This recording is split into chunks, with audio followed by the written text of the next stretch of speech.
اصولا یه اتفاق خیلی مهمی است که این مجله اینطور جان گرفته و امید میده که سالهای دراز به مداهای دکتر توکلی تقوی انتشار پیدا بکنه. در واقع یاد نشریه‌هایی مثل ایران نامه یا ایران شناسی یاد نخستین برخورد ماست با اون خاطره زیبایی که از زبان فارسی و ایران داشتیم و جدا شدن از ایران در واقع یک نوع قطع رابطه‌ای با اون گذشته ایجاد کرده بود که جای خالی اون رو واقعا نشریاتی مثل ایران نامه خیلی خوب پر کردن. We are grateful for a journal like that because it's useful for both faculty and students to really study Iran from a journal that very much is focused on Iran, or mostly by people from Iran writing on Iran. So it doesn't have the usual Oriental orientation of studying the Middle East.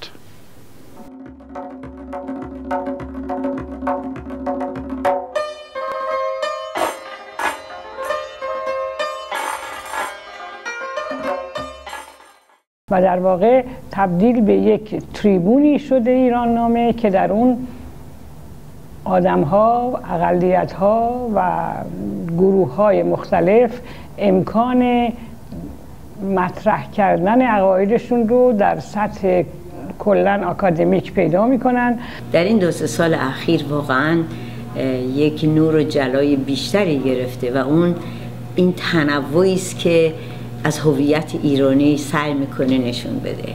فرش رنگین ایرانی، هویت ایرانی رو به بهترین وجهی نمایان کرده. ایران نامه به تدریج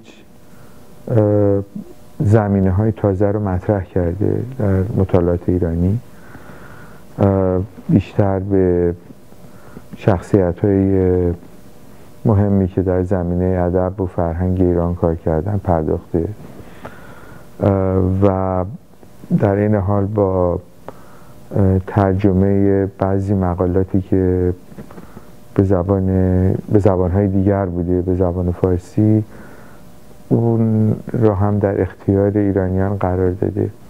البته ما که همه آقای توکلی رو میشناسیم میدونیم نوآوری یکی از ویژگی هاشونه و با سردبیری ایشون هم در قطع مجله و هم در روی جلد مجله تغییرات خیلی متفاوتی هست که آدم میبینه اون تغییرات رو.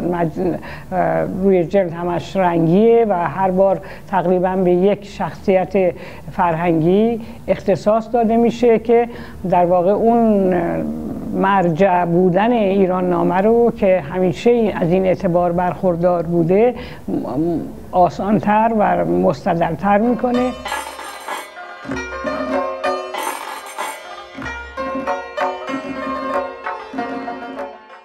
و باید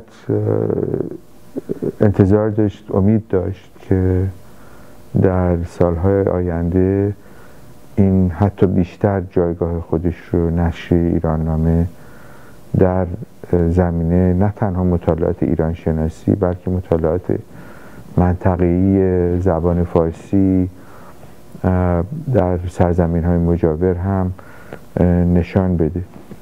What I appreciate most is that the articles are very focused on very issues that are actually interesting intellectually. So it's not trying to cover huge topics, but actually very empirical, but also very much aware of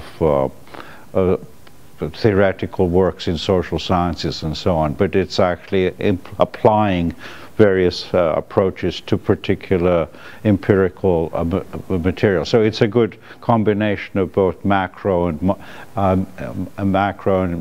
micro and concentrated history.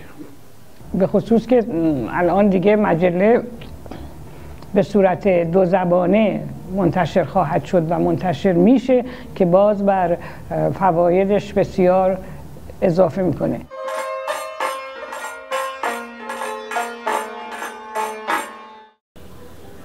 جهانیسم باید خیلی غنیمت دونست، به خصوص ایران نامه‌ای که جهانی گرفته و با قطع بزرگتر و ترتیب بهتری منتشر میشه، فوق‌العاده است و خوشبختی. حالا باید دید که تا چه اندازه در تماس با دنیای داخل ایران موفق خواهد بود و چه راه‌های تازه‌ای خواهد یافت. یکی از مسائل و چالش‌های جدیده برای نشر ایران نامه. من این به خصوص از این حس می‌کنم که پیش از این که شماره‌هایش رو من برسه حالت انتظاری در کنم احساس میکنم و پیش میکنم دیگه همین روزا وقت مجلی برسه. شاید وظیفه همه ما اینه که به یک صورتی هر کدوم به هر نحوی که میتونیم ادامه و استمرار ایران نامه رو ممکن بکنیم.